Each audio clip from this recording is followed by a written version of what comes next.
Announcements.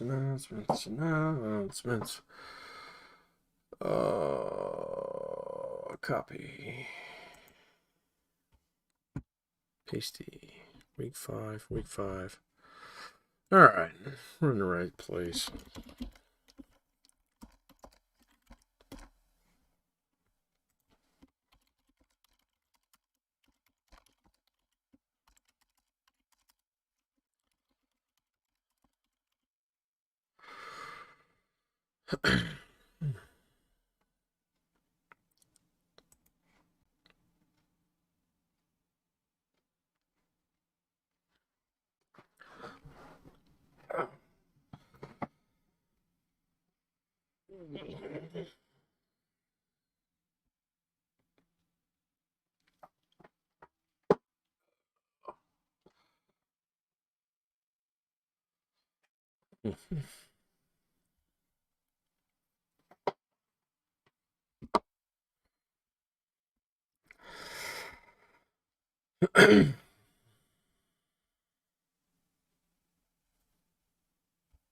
Ooh, fancy.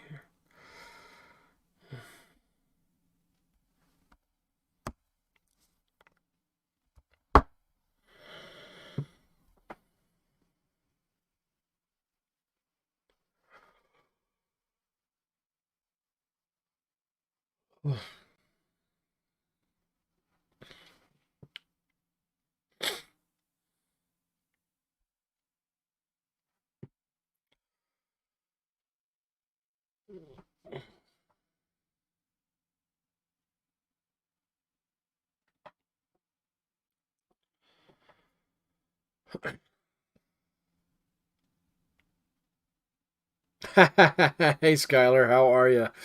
Yeah. Ugh.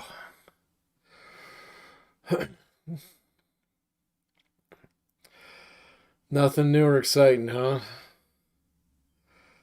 was just watching here that on CNBC, Taco Bell is going to have a chicken taco, so everybody's talking about Yum brand stock. Oh, not too bad. I've been under the weather this weekend. I'm gonna go get my COVID test tomorrow. See if I can get on campus on Wednesday. So I answered the little question there and got red flagged. So I was like, "Oops." It's like, do I take it again and lie? uh,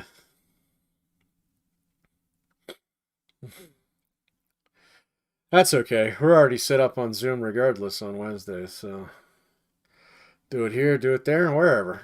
You know.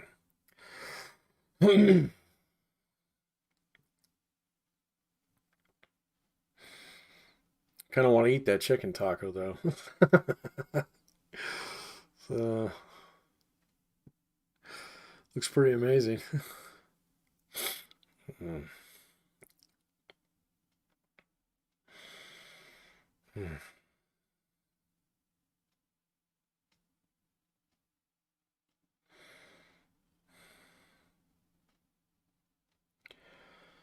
Well, we got some folks hopping in there.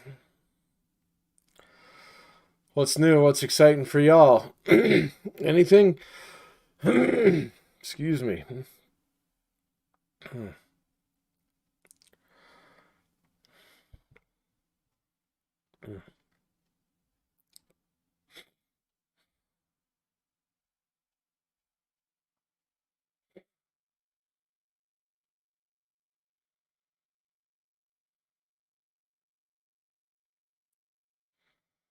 There we go.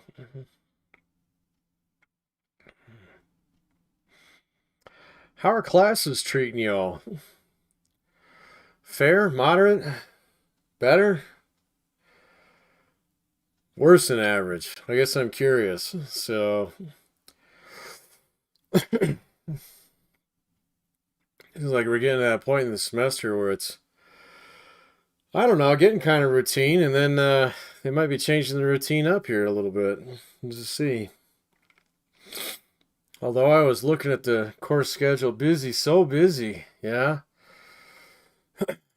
So to answer, tell me this: like this semester has the workload been more or less than usual? And I know, like some of those of you in the 3-2 program probably been in a better position. Hey Kiki, how are you? So that's good to hear. But some of you are probably in the position where you have like maybe a year-long perspective at this now. And I've been curious. I haven't really had a chance to ask too many of my colleagues about this, but are they pouring on the work, or are they easing off, or what? So yeah, I think that see, I get that, Sienna, and I'm kind of torn about it myself, because like they let everybody come back, and then we have another outbreak, and they'll go back the other way. So oh, really? Yeah. See, I was worried about that, Ryan. I was thinking that some people might be feeling like they need to overcompensate. I'm going to tell you right off the bat, this class is exactly the same amount of work that it's always been. So, the only thing that's maybe I've been a little bit more lenient on is like the discussion posts and things like that. Um, it is way more work. That's too bad. Yeah, no, I'm not. Yeah, this class. I mean, even last fall, because in the spring it was like, all right, we're not going to change anything in the spring, because nobody knew what was going on. But last fall it was like, no, we're going to keep everything exactly the same way and make sure that it's nice, even Steven for everybody. But I kind of had and I don't know how much that's just HSB. Well, you guys wouldn't be in well, I guess some of you, like in the 3-2 program, would definitely be in, in, gen eds and stuff like that. And so I've heard a couple horror stories about some classes where it's like used to be lab based class and stuff, and now all of a sudden it's just like way more work. So no, that's good to hear, Ryan. I kind of like the hybrid format too. I used to be like very lukewarm about it just because it was like, well, why are we doing, we're taking online and then we're pulling all the cool stuff out of online by having a meeting component. And so that sucks. And then we're taking the on ground and we're pulling all the cool stuff out of that by putting it online and not having everybody in the same room. And so I used to be really neutral about hybrids, but I got to tell you, over the last year, I've really seen the strength of the format. And ever since I switched from just doing straight up like YouTube videos, which nobody ever watched, because I do this on my channel, not like a university channel or something like that. And I mean, that's for greedy reasons on my part. I like to control my own content. Not that I'm going to monetize it or anything like that. I mean, I get paid for this. But, I can see the analytics on it. And like the MBA videos that I've gotten here, these lecture ones in here, like these, um, this guy right here, nobody watches these ever. I mean, and if they do, they watch like 30 seconds of them, um, and I think they're all private. So, the data is clean, meaning that the only people who can see them are people who registered in the course. If I'm not, they're unlisted. That's what it is. And so even like I'll have classes of like 30 students over the course of, like 2-3 years, and they still get like, I can tell that everybody clicks on them at least once, but nobody watches them. And doing the live stream is completely the opposite. Like people just stick with it all the way through. It's like, it's an hour. It's when class normally would be, so just knock it out. And so I'm kind of starting to see the strength of the hybrid format. Um, it does have limitations, though. It does have limitations. And so I think we've found a couple ways to work around those. But again, building a road under the wheel. I get it. So anyway. I won't chew up too much of your time with pre-class chit-chat here. So, but yeah. I was talking, it looks like just about everybody's jumped in here now. Actually, attendance on these is fantastic. So that's really cool. But looks like I might be able to come back to the campus on Wednesday. I was feeling cruddy this weekend, and I don't think I have the COVID because I haven't been anywhere.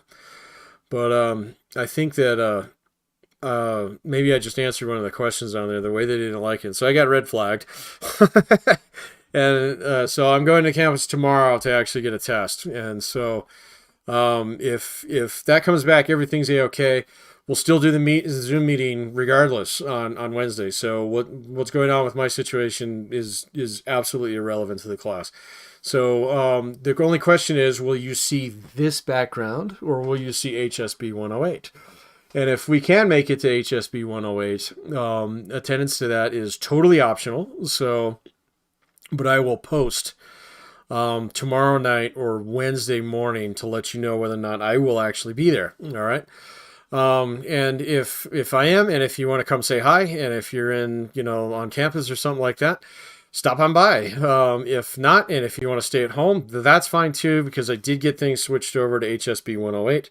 And so we will be able to broadcast it from there as well. So the only question is, where am I? And where are you is entirely up to you. Okay, so it does not matter regardless. We will do the Zoom thing like we have been doing in this class. And as the weeks tick off the calendar here, maybe things will ease up a little bit, and we'll actually be able to do that. But I do want to again emphasize and reiterate that if you don't want to do the drive thing, Ryan, and stuff like that, that's totally fine. Okay, just stay home and be here on the web. Monday is always on YouTube, and Wednesday is always on Zoom. And that's fine with me. And so that being said, I really enjoyed our Zoom meeting last Wednesday. And thanks for the feedback on that. For those of you who kicks me some afterwards, I do appreciate it. We will do another one, not this week, but probably in the next couple weeks, that centers on career planning. All right. And specifically, there's some things that I want to go through in terms of like, kind of how do you drill into what it is that you want to do for a living, especially when you don't really know what's going on out there in the market, and how do you approach the job search. And I want to talk about interviewing, in particular, because I've done a lot of interviewing in my life on both sides of the table, and so I can give you some really good tips with that. And then also like some long-term career planning in terms of like, okay, how do you establish kind of a reputation in an industry, which is really important in some industries, but not so much in others. And then fundamentally, like, how do you kind of every now and then, and this doesn't seem like a thing right now, but it will in a couple of years, because you do find a lot of people who get into a situation in in their career, where, they're just kind of like nose to the grindstone kind of stuff, and they don't come up for air very often. And so I want to teach you, well, I can't really say that I'll teach you. I want to give you some tips on how to, kind of scrape out some time for yourself every now and then, where you just really sit down and look at your career and start thinking about it in ways that are meaningful, and give yourself permission to start thinking a little bit more about watching out for yourself. And by that, I mean, it's like, okay, am I in the right job? Is this going places where I want to go? Does it have the opportunities to be able to afford me the things that I want outside of the job, stuff like that. And so we'll spend some time doing that via Zoom in the next couple weeks. But if you have any specific questions on that in the meantime, email them to me, or start pinging me, especially here in the MBA course. All of you need to be on LinkedIn. You really do. And it's not just because I like cultivating my network on LinkedIn, but and a couple of you have already reached out to me, and good on you. But at the same point in time, it's like adult Facebook, and and not the kind that gets you banned. So, it's really a good place to kind of see what's out there and see what's going on. And so I've been really active the last couple weeks, lurking more so than posting, but really taking a look at, like, there are a lot of changes going on in the workforce, and there's, I think, for you all in particular in the MBA program, there are amazing opportunities coming up.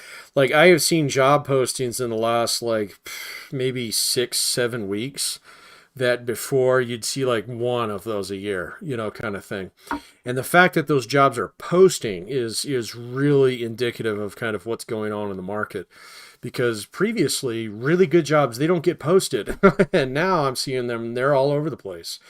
They're very diverse lines of work too, and jobs that normally would go to, definitely people on the inside.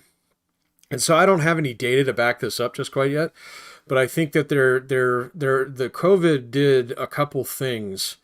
First of all, it kind of scrambled, a lot of the ways that employers approach employees in terms of, expectations. All right. Where you're going to live, what kind of hours you're going to work, stuff like that. I think that's been a little bit scrambled. I think it'll probably go back largely to the way that it was before. Again, that's just an opinion. I don't have any data to back that up.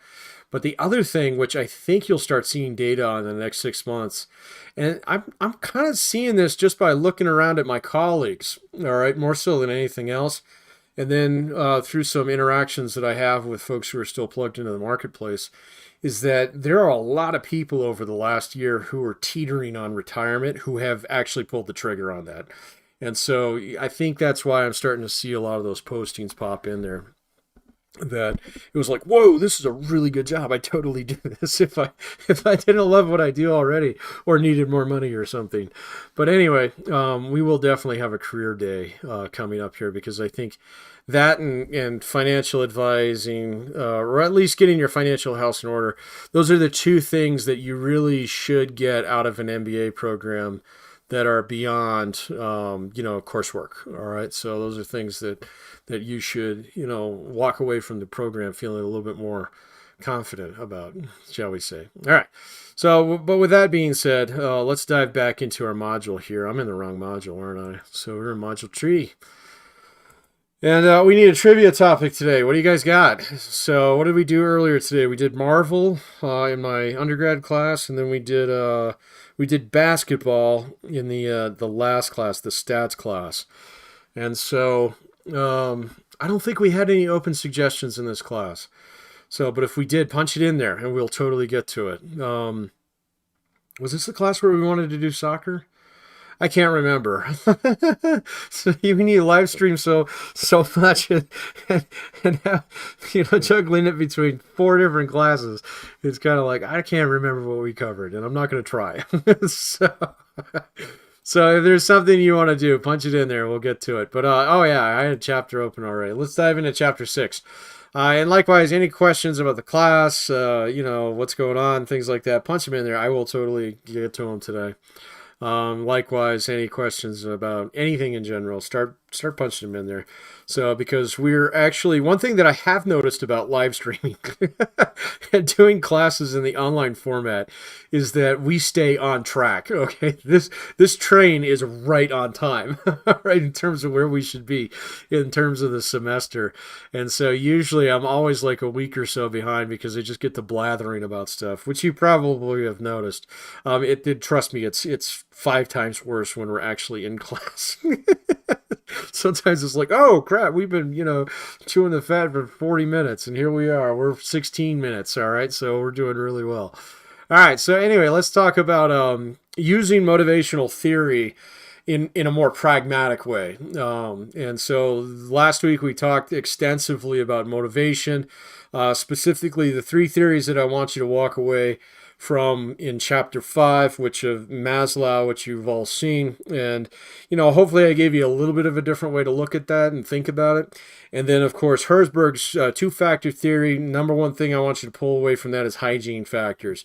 And the idea that people get used to the way things are, and if you change them too much, and particularly if those changes seem arbitrary, then you're going to actually spread out this ripple of discontent or demotivation, specifically within your work unit, your organization.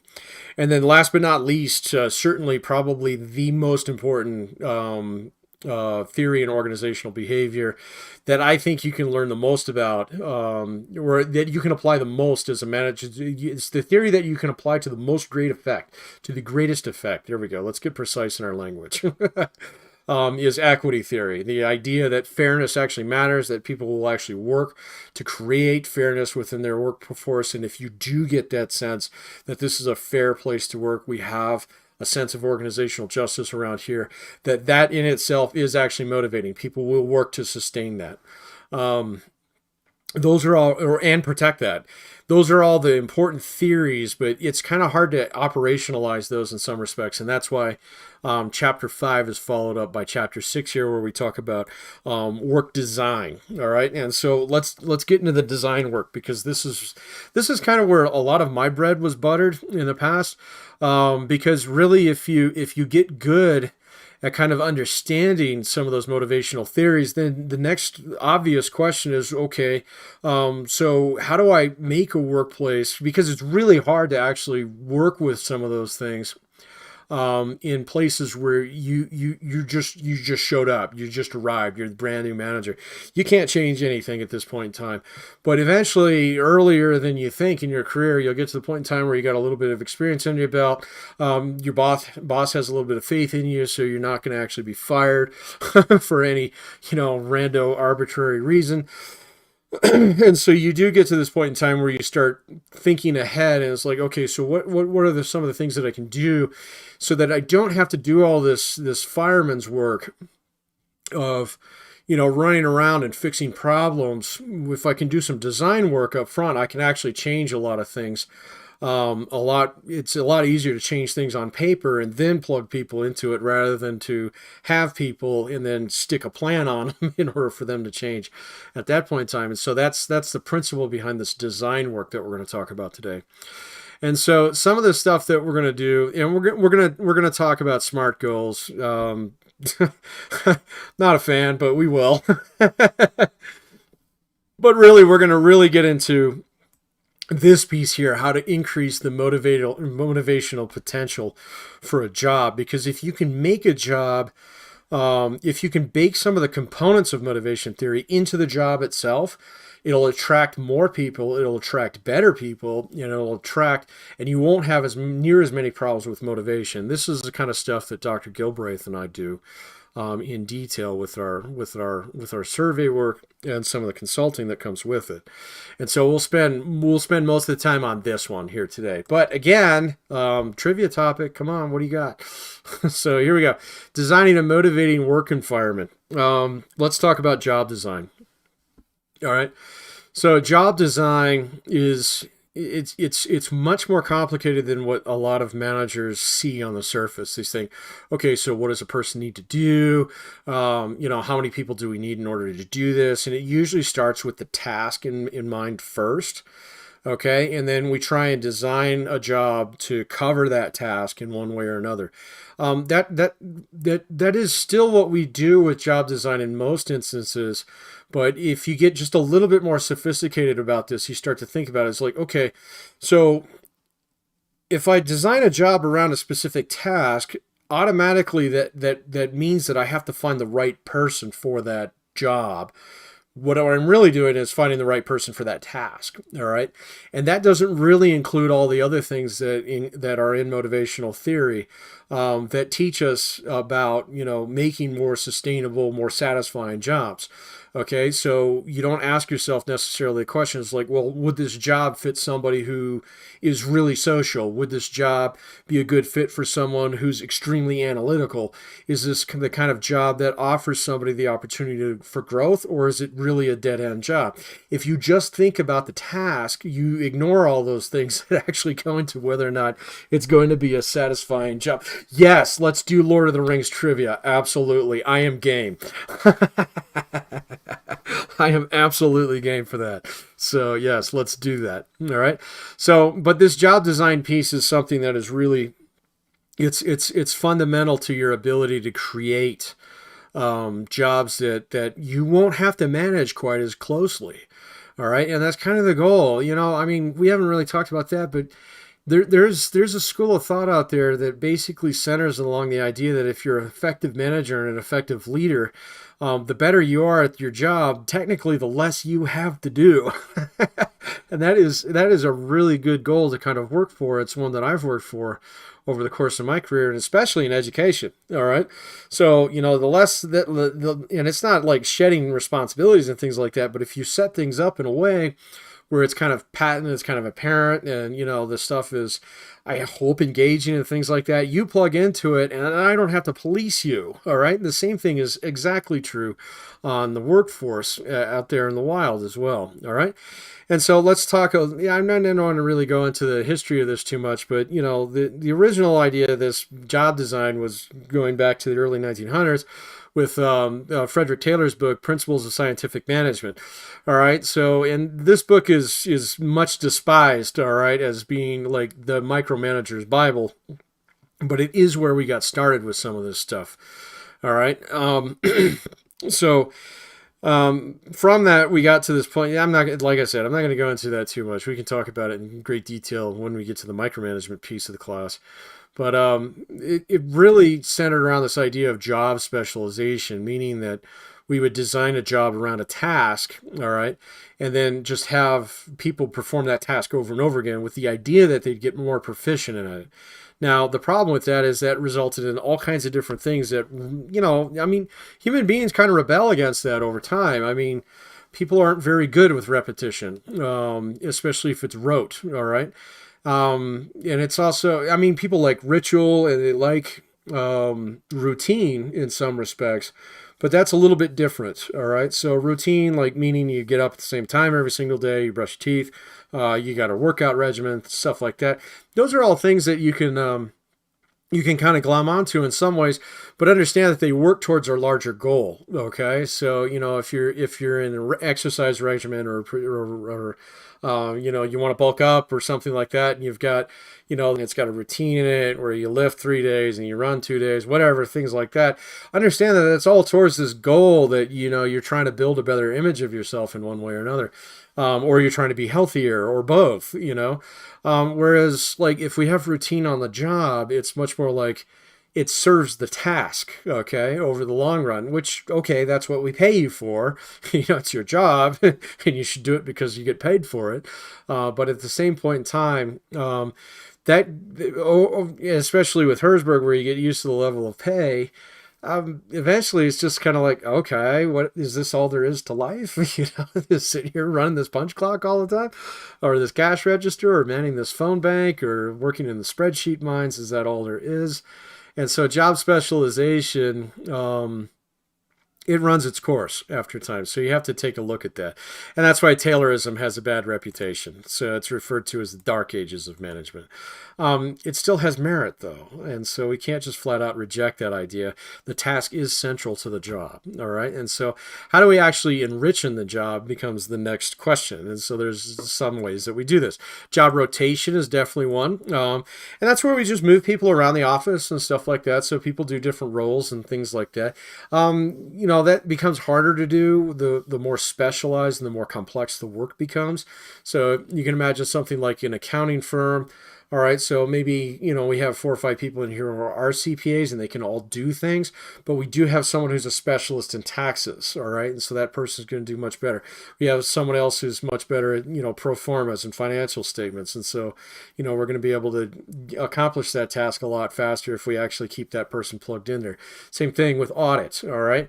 And so even though we have this highly specialized skill set and everybody's trained in all these things, really, when it comes down to it, it just makes sense to specialize in these. And so job rotation doesn't always work on that level.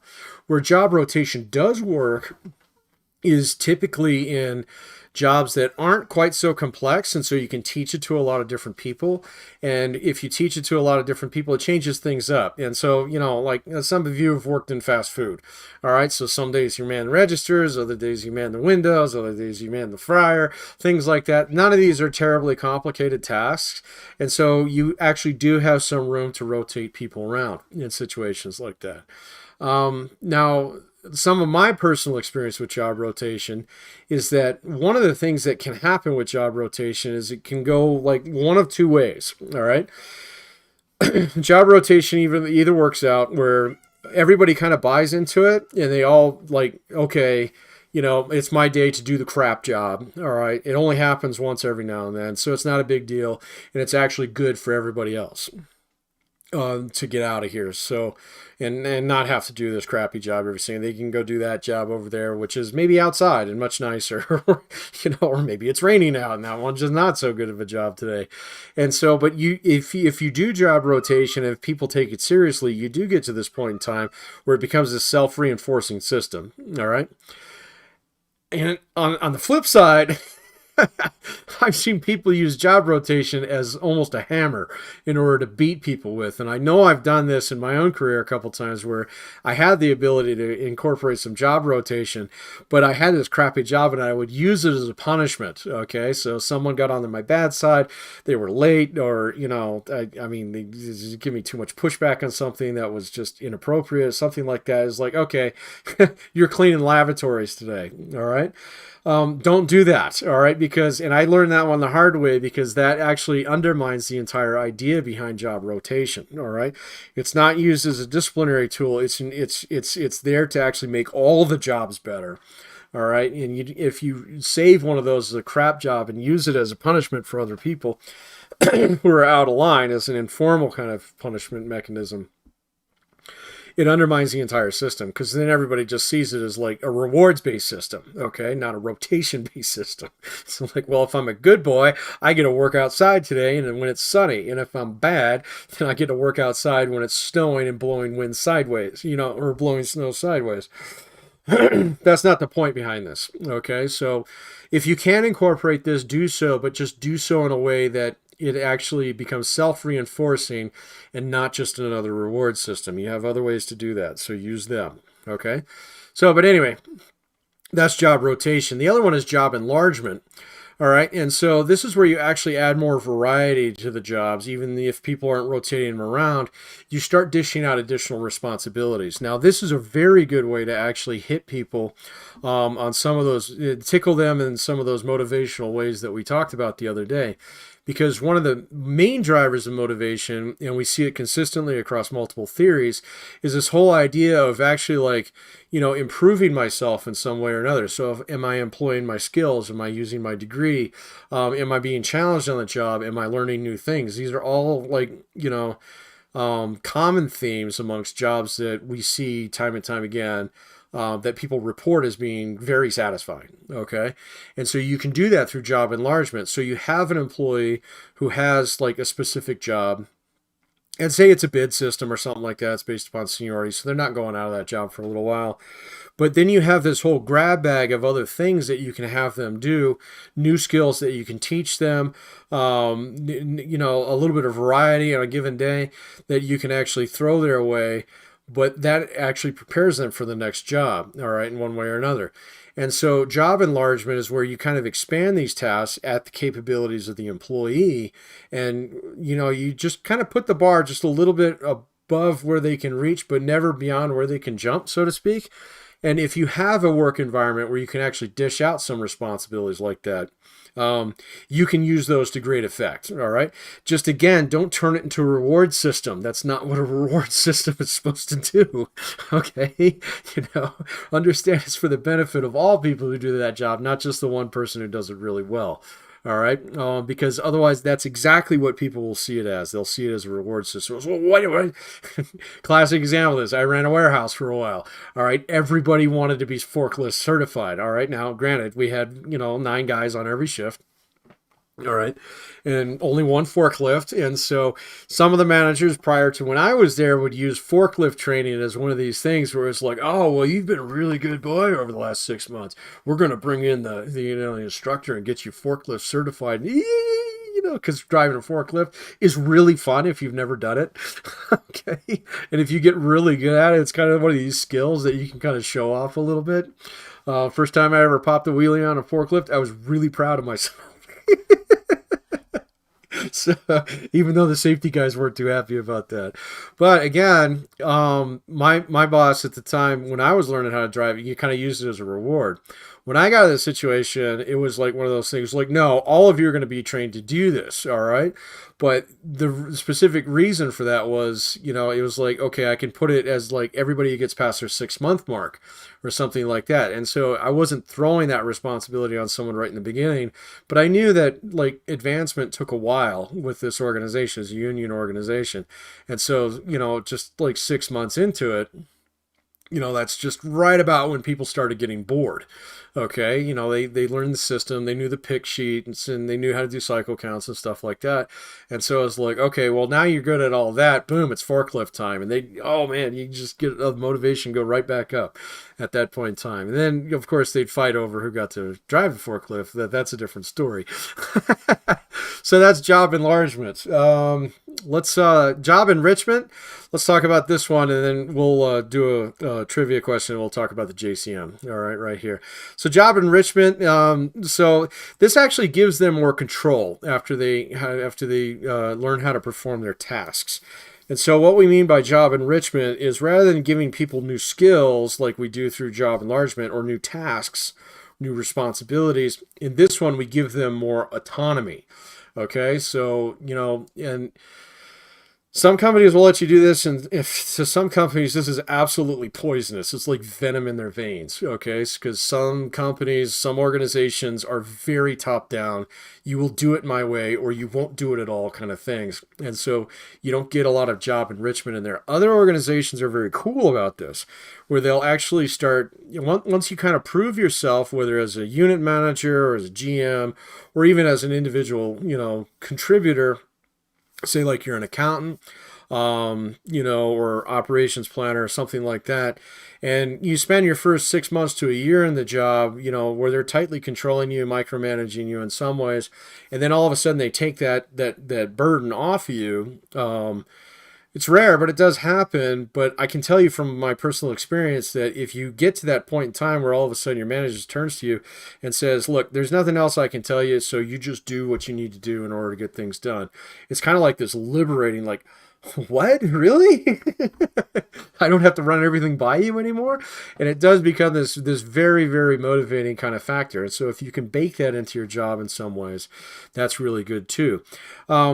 Most common way that I've seen this done, and I'm going back to kind of my railroad days on this one, was with new employees, you were on probation, and I think probationary period there was 2 tiers of it. The first one was like 90 days, where you literally had a babysitter with you the entire time. And that's so you don't get pinched between cars or something like that. It's literally a safety thing. But then after a little while, you got to operate on your own, but you still had to wear like this safety vest that was a different color kind of thing. So everybody knew that you were like new. All right, but you didn't have like your old head conductor, sitting there like monitoring every step that you made. And so it was kind of this middle gray area. But then after you made it completely past your derail, you got to take that thing off, and now you're a full-fledged at that point in time. Nobody was going to tell you how to do your job, okay? And I'm going to tell you that it was almost like this ceremonial thing because it was that special. It was like, hey, I'm one of the guys now kind of thing. And, it might be one of those things where maybe that was a little bit more ritualized than it needed to be. But the idea behind it was this, that at that point in time, no, you're fully fledged, you're totally marked up, the train is yours. We entrust you with it at this point in time. We're not going to sit here and watch every move that you make. And so that can become a really strong motivating factor if you can design that into the job somehow. Not always easy to do, and like I said, some companies won't let you get away with it. But I can tell you from my own research and some of the primary research that I've done is that this concept of autonomy is exceptionally powerful. So if you learn to trust people to do their jobs, they won't want to violate that trust, and that in itself becomes good motivation for them to do a better job down the road. Can you trust everybody with that? Nope. Can you make exceptions for those people? Not really. You're just going to have to take your lumps on it because if this becomes one of those things where, we trust you, but not really, it doesn't work. So be careful with that. All right. Lord of the Rings. Here we go. So let's see. Let me see if I can find a good site. I could do this one off the top of my memory too, but let me just use the Googles here so that I don't get too esoteric on you. Let's see, what do we got?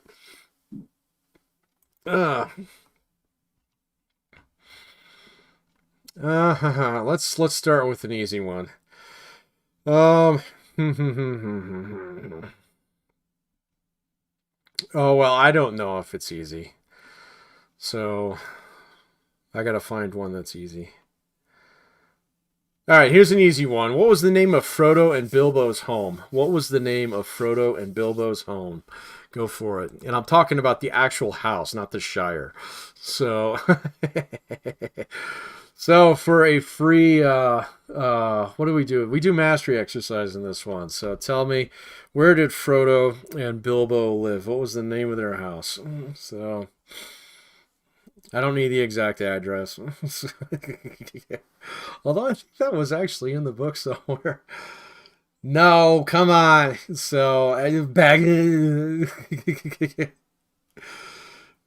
There you go. Okay, Seth, I'll give it to you too. And I'll give it to Katrina as well, just because you actually took the time to type it and space it rather than just ham fist that one in there. No, I get it. I get it. Yeah, you're all right. Yeah, it's bag end. I understand. But I give it to Seth and Katrina today on that one. I'm going to find a harder one for you next time. So we'll do another one here in just a couple of minutes. So since, wow, man, I got going on this stuff. I will talk on this stuff for days. Okay, because really when it comes down to it, this is the good stuff. This is the stuff that makes your job easier as a manager. All right, if you get it right. All right. And the one thing that you really need to look at is this, the JCM, the job characteristics model. This thing has been around. Hackman and Oldham, I cite these guys all the time. Okay. So because the JCM is really kind of like your roadmap for thinking about how to design a job. Okay. And so it includes all these things here. All right. So let's talk about them. Skill variety. Number one, jobs that are intrinsically more motivating are ones that require people to use a lot of different skills. Okay. So, and I mean, you can look at different skill families and things out there. There's like mechanical skills and technical skills. There's cognitive skills. There's creative skills. All right. But if you can find jobs and find a way to bake more skill variety into your job, it's going to be fundamentally more motivating down the road. So there's like good examples of this out there. Okay. So like some of the most motivating jobs, the ones that score the highest, coincidentally are some of the most stressful, but they're very straightforward jobs. And if you think about it just for a second, it actually is a really complicated job. One of the ones that we find that scores highest over time, all right, is honestly firefighting. Okay, and think about it. Think about it. If you're a firefighter, if you know somebody who's a firefighter, all right, their job is a little bit different every single day. Okay, so some days, rare days, they fight fires, and those are cool. Every firefighter likes to fight fires. But a lot of times there's a lot of other things that are going on. So they're EMTs. They respond to a lot of calls. They get to see a lot of different things. Other days they do a lot of public service work, you know. And so every day is just a little bit different. And that's because it involves a lot of different skills. You have to have interpersonal communication skills. You actually have to have those quick thinking skills. You have to have that ability to control your stress levels. And on top of that, every now and then you get to do something that's really exciting. Okay. And so skill variety is something you can bake into a job. Now, how do you do that in a call center? That's a tough question. Okay. So the call centers that I've worked in, there was no skill variety. Once you got one skill set down, you're basically expected to do that forever. And that does become a little bit demotivating after a while. Now, I will tell you that most management jobs will involve a lot of skill variety. You're going to have to interface with people. You're going to have to do analytic stuff. You're going to have to do a lot of planning. All kinds of different things. You'll have to do some PR work every now and then. You'll have to learn some accounting, blah, blah, blah, all kinds of different stuff. And so you do get to use a lot of skills. And so sometimes you kind of like take the skill variety that's in your job and kind of project it on your employees without necessarily realizing that, well, actually they do the same freaking thing every single day. And so once they get good at it, there's really not much else going on there. And so your ability to actually build some skill variety in the job, sometimes through job rotation, sometimes through job enlargement, you can actually make a job that has a higher intrinsic motivation level, a job that is intrinsically more motivating There we go. I'm going to get precise with my language again, lest I say the wrong thing. By doing some of those things in the previous section there. If you're in a situation where you don't have that, two pieces of advice on this one is don't arbitrarily manufacture it by making more work for people. They will not respond well to that. And number two, don't force the issue. If the job is fundamentally unmotivating on a certain level, don't try and gin everybody up about it, okay? So I've seen managers do that in the past. It's like, yeah, let's get out there and sell more cars today. It's just level of enthusiasm, and I mean, people see through that so fast. So fast. And another thing is they'll look at you and they'll be like, are you really that excited about this? And they won't believe you. And so more importantly, you'll undermine trust in a situation like that. So be careful with that. So skill variety. If you can bank it in there, do it. All right. Next one, task identity. This is one that comes up constantly. And it's one that Dr. Gilbraith and I kind of focus on, which is the degree to which a person is in charge of completing an identifiable piece of work from start to finish. So task identity, can I see what it is that I'm in charge of through completion? All right. If you don't have that in a job, and a lot of jobs just aren't built around that principle, you've got instantaneously a lower level of motivation in that job than you do one where someone can see the task. So go back to firefighting. Did you put the fire out? Yeah. Okay. Good job. Right. So where, in selling insurance, did you sell all the insurances? They're like, I guess, that I could. So, but there's no end to the task. Does that make sense? And so that's why like certain trades and certain professions lend themselves to this a little bit more easily than others. So like building homes and stuff like that. Those of you in the construction management program, I mean, you're blessed with this because you do a project, it's donezo, and you can look at it and you take pictures of it and post them up on your Facebook or something. Look what I built. It's really cool. On LinkedIn, I see there's a few people that I've had in my course in the past. There's a couple guys out there who are building highways and stuff now, and they post on this all the time. Yeah, a new project done. It's like, man, that's great. Whereas if you don't have a situation like this and it's just perpetual work, that's difficult to do. Two things you can do in this situation. Number one, break down tasks. This is the easier one, is to break down tasks into manageable chunks. Okay. So, and this is especially true if you have some kind of sequential thing. All right. So maybe it rotates around and stuff, but if you actually recognize people at those situations where boom, we've completed this assembly or something like that, that helps. So we got the audit done. We're done with the project, things like that. That helps. The other thing is like be really careful not to actually don't do this in situations where people like they know better and what's coming down the road. So be honest about it. So like, if you work in retail, don't gin everybody up about Saturday's sale and then push real hard to get the flyers out and get to, then do people count and say, yeah, we made it. We got, 300 people in the door or whatever. And then next Saturday say, hey, time for another big sale. Don't do that. If you don't have a lot of task identity in those situations, you can break the task down, like maybe organize it around your busy times and stuff like that. But don't immediately spin it right back around and try and treat the next one as like this big deal. All right. Be careful with that. I've seen a lot of people do that. So, where's thin, people see through it. Task significance. And this is really whether or not your job actually affects other people. And so you'll find that there are jobs out there that people really glom onto just because they feel as if they're helping. Okay. And they can actually, whether they be customers on the outside. So we really this is what makes customer service kind of intrinsically motivating, even though a lot of people hate it. Okay. But when I worked customer service, and specifically, I worked the worst customer service job on the face of the planet. Okay. I was the guy that you had to come see. When I worked for American Airlines, I was the guy that you got to come see when we lost your bag. It was an awful job. I was really good at it though. And I actually did like it on a certain level when we could actually help somebody and say, oh man, we really screwed up. I'm going to make it right by you, kind of thing. Here's a voucher for your next flight. And, give me, what hotel are you at? I promise you we're going to have your bag there tomorrow morning when you need it for that presentation kind of thing. And if it worked out, which it didn't always, It was great, all right, because it had this piece in there where you felt you're actually helping people. All right. If you can bake that into your job and not make it seem superficial, that's really important.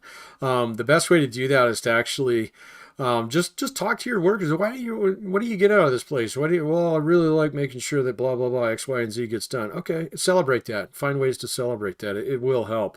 All right. Because it'll increase this task significance. Other jobs like being a veterinarian, I mean, this is patently apparent. So, in cases like that, don't hang your hat on that because the employees already have their stuff on there. All right. So be careful with that. Autonomy. So we already talked about that a little bit, so I won't go into too much detail. The more autonomy you can give your employees, the better. And I'll tell you, there's a reason for this. Now, okay, you can't turn them loose on something that they're not prepared to do. So that's fine. That's fair. But the other thing is that, and we'll get to this when we get later on, chapter 12, I think, is our leadership chapter. But autonomy is directly related to trust, okay? And so if you trust your employees, all right, and typically if you trust somebody, before you expect them to trust you.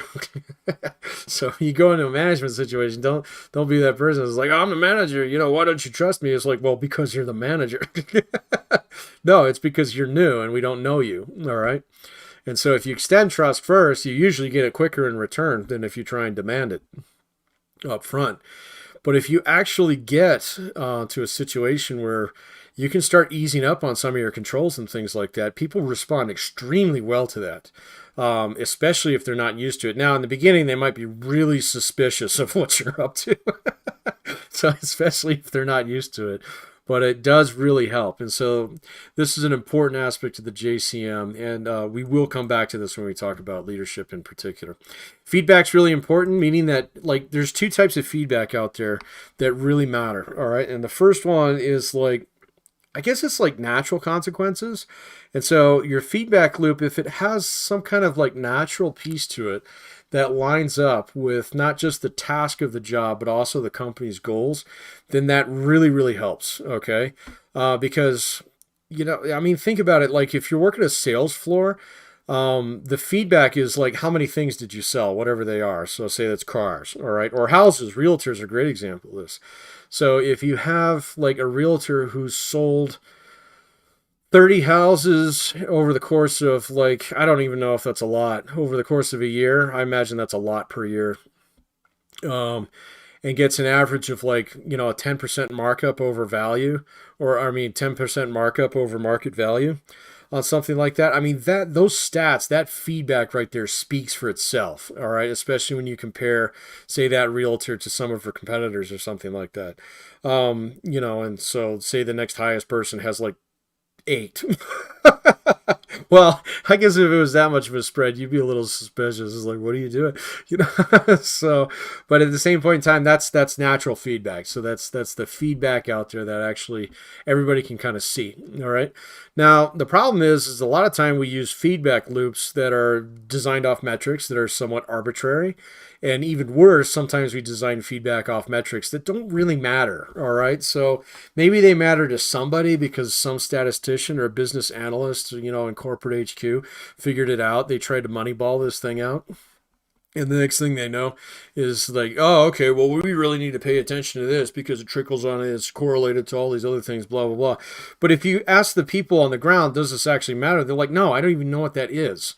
Okay, so, our classic one on the railroad was call time to trade depart, so we call up a crew, and then the train is supposed to depart, and that's supposed to be a 90-minute block. And so they were constantly trying to get us to push this down, all right?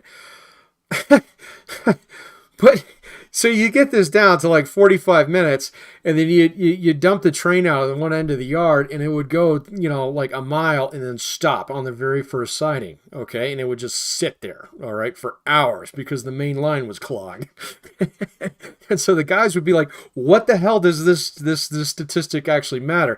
It means that we're sitting out there on a cold locomotive for 3 hours rather than here in the yard office where there's coffee, And so they completely, whenever my manager would harp on this statistic in front of the guys, I would sit there and they would just start doing this, And I was sensitive to that. He would seem to be impervious to it. But I got it because on a certain level, the statistic was irrelevant. And eventually we learned how to pencil whip it anyway. So, but that's a story for another day. But anyway, that's why your feedback needs to be meaningful in some way. It needs to actually be patently apparent that this is actually important for the business. And it needs to be somewhat public. People, like if it's a competitive statistic like sales or something like that, people need to kind of know where everybody else is at in order to actually be able to judge their own level of effort. All right. And so the more simple you can make those metrics, the better. Okay, and they should directly relate to whatever's going on in the job. Oh my God, man, I'm just like ranting on here on this stuff. So here we go, Lord of the Rings. Let's do another one here. Let me find another one. Um, uh, let's see. No, I don't want to do that one. So, what is the name of the inn where Gandalf asked Frodo and Sam to meet him? And this is in the first book. And what is the name of the inn that Gandalf asks Frodo and Sam to meet him after he leaves the party? What is the name of that inn?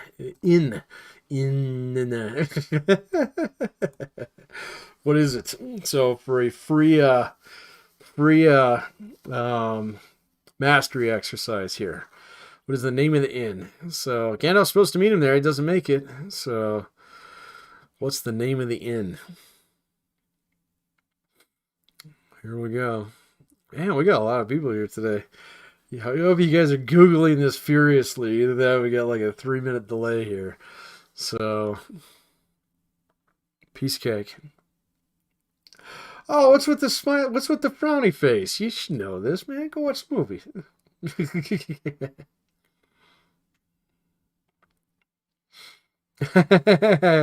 Or he's just indifferent to Lord of the Rings trivia. Hey, I didn't suggest it. So, no, the name of the inn, the actual name, not Strider's who he meets. The name of the inn. There you go. Good job, Seth. You got it. It's the Prancing Pony. You're not paying attention? Not who you're supposed to meet in the end. That's okay. So, yeah, no, good job, Katrina. Good job, Deandra. Brett, okay, now everybody, Kinky, you got it. So, but Seth beat you all to it. So, good job, Seth. Actually, who suggested this today? Lord of the Rings, Elijah. Okay, all right. So, and he's already got one. So, oh, no, he doesn't. All right. So, anyway. All right, we'll do one more here just a sec. I just want to cover one last thing here. All right. With, oh, actually, no. I want to do this guy right here. Yeah. NPS. All right. So, this is one other thing that you need to take into consideration. All right. And this isn't designed to be an exact formula where you plug in a 1 here, a 2 here, a 3 there, or something like that. What it really is just to try and get you to think about these things in a certain specific way. All right. The one thing that I want you to think about this model in particular is, and these are all things we've talked about. We've talked about skill variety, task identity, task significance. All right.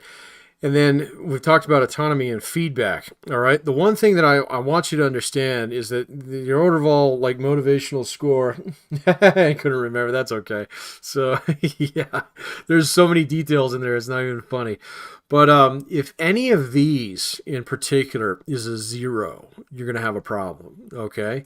Meaning like if you have a job out there where you absolutely positively give your employees no control over their own work, they're not going to be motivated for the job at all. Okay.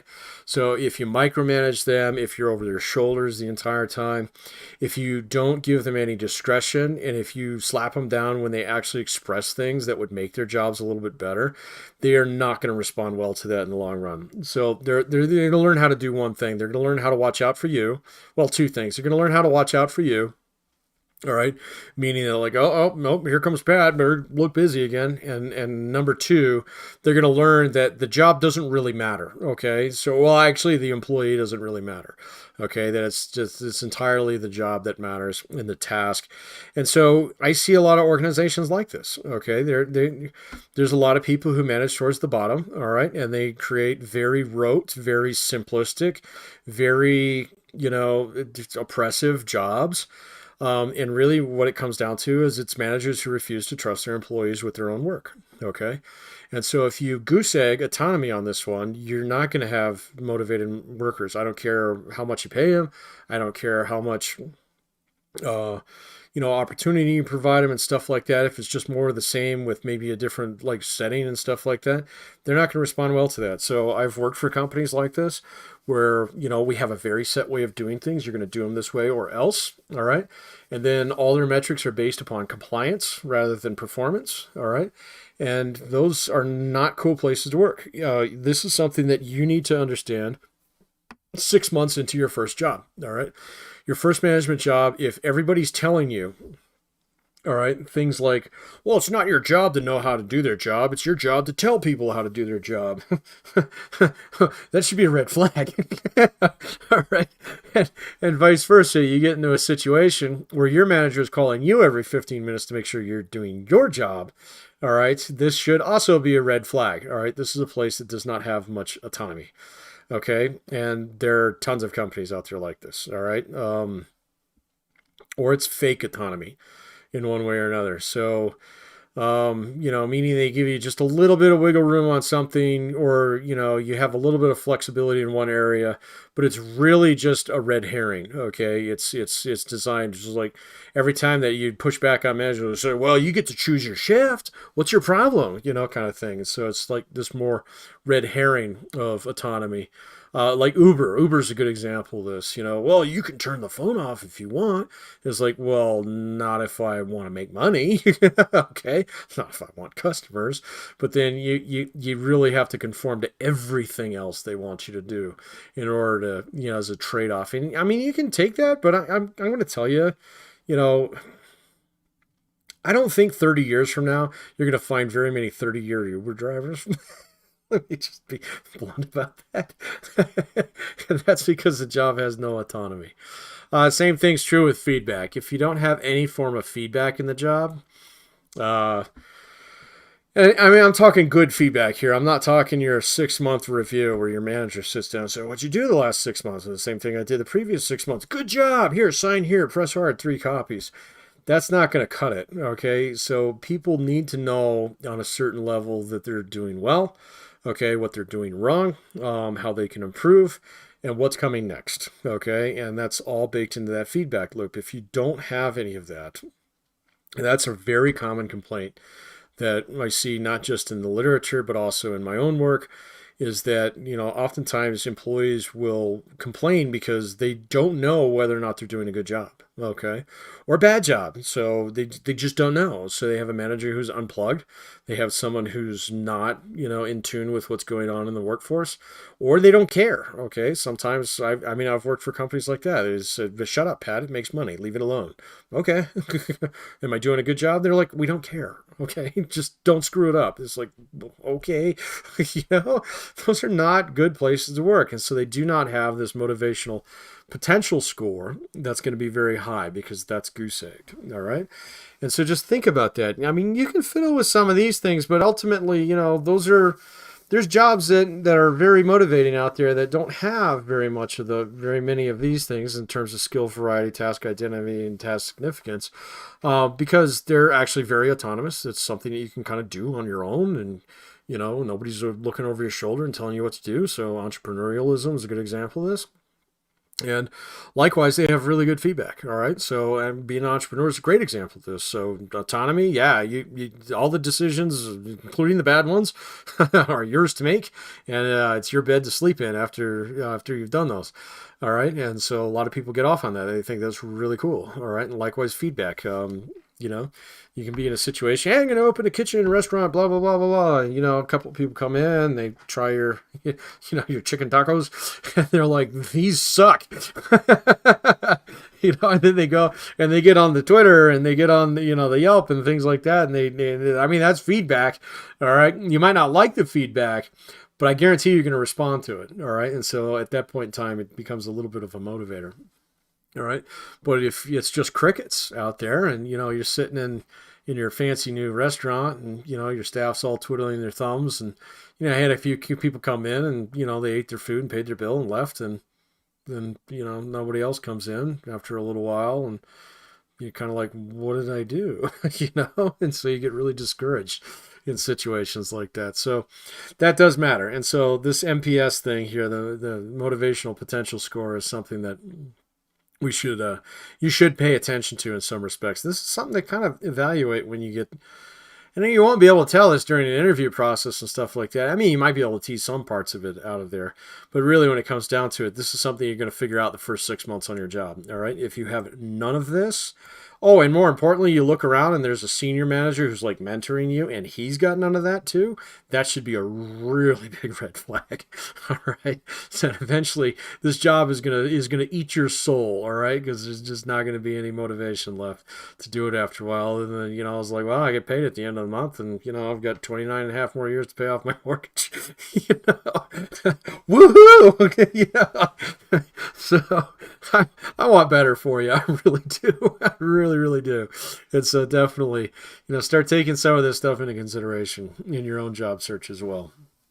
All right. So I'll let you read the empowerment stuff on your own. We'll definitely get to that a little bit more when we get done. Angry Graham from my internet here. So so anyway, we're back. I don't know what happened there. So my computer got mad. But and maybe it was just fine, and it's just me yelling at me here. But let's do one last trivia question for the day, if you're still there. All right, here we go. And then we'll put this nerd trivia behind us, and we'll do something different next week. Let's see. Let's see if you've read all the books. What would be a good one here? No, let's just say if you watch the movies. Let's see.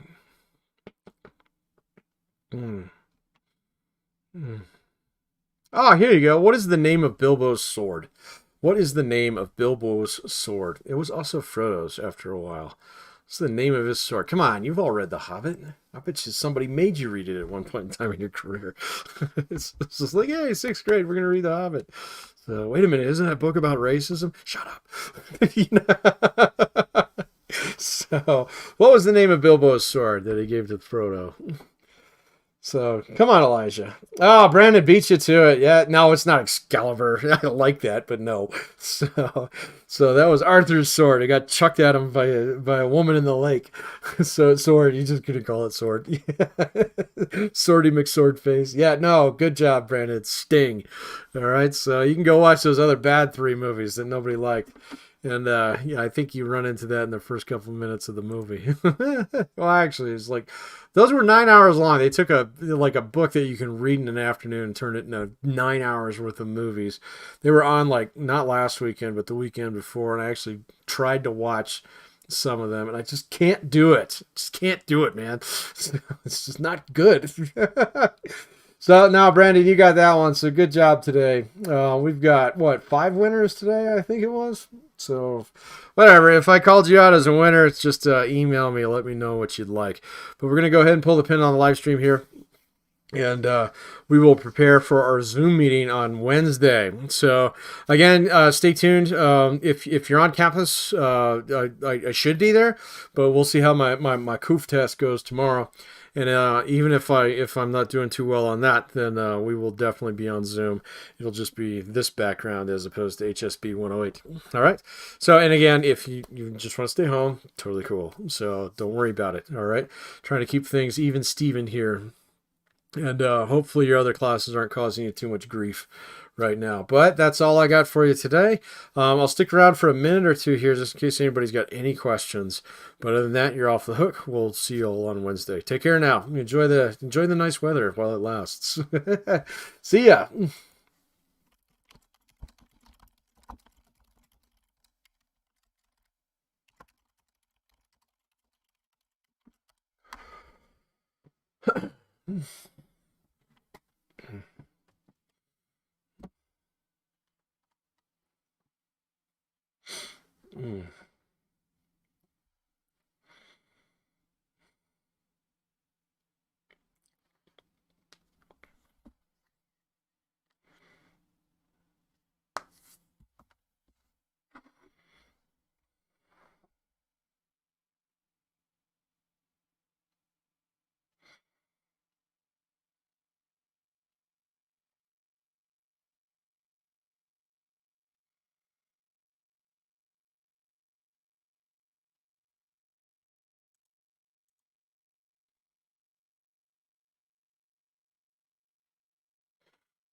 There we go.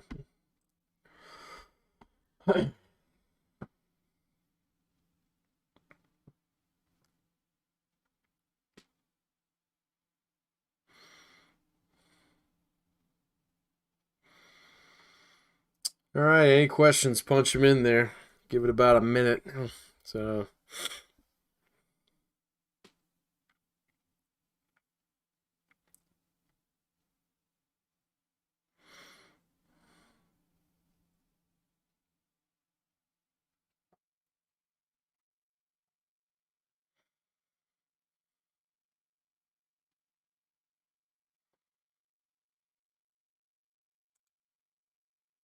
hey, what's going on here? Internet hiccup. Nope, there we go.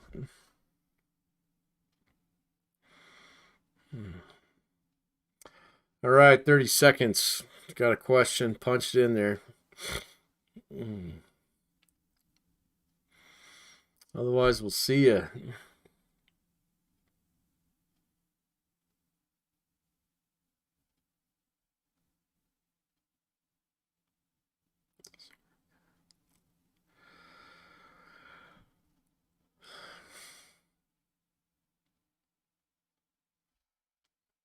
Ten seconds.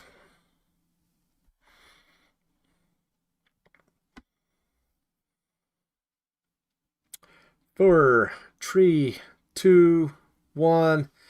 Hasta luego. See you guys on Wednesday.